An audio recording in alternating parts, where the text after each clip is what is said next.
Ada dua jenis pembangunan infrastruktur. Pertama adalah infrastruktur statis dan yang kedua adalah infrastruktur dinamis.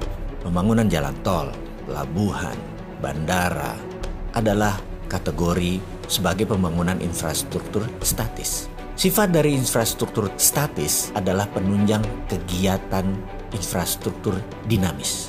Karena itu infrastruktur statis dibangun di banyak negara setelah siap pemakainya. Di Amerika misalnya di tahun 1940 sampai 1961, Amerika membangun infrastruktur statis besar-besaran. Tujuan utamanya adalah menyediakan pemanfaatan untuk industri otomotif Amerika. Mereka membangun jalan lebih dari 25.000 km.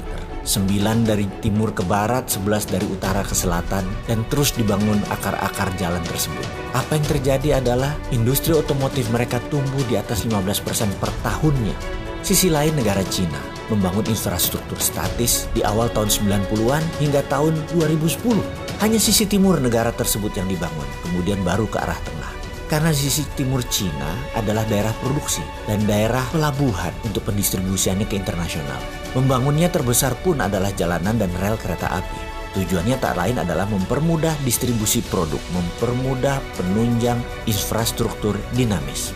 Jadi infrastruktur dinamis adalah sektor industri.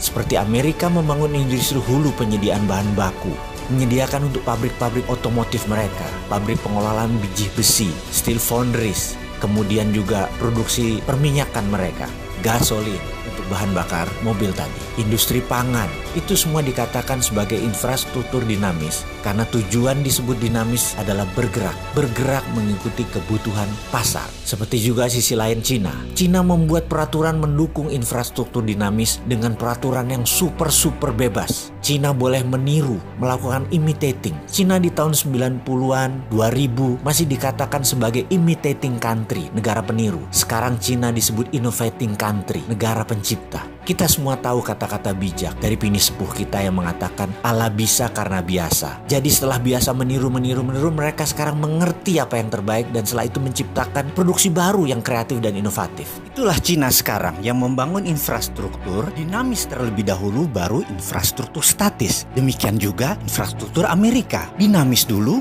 baru yang statis. Kalau di Indonesia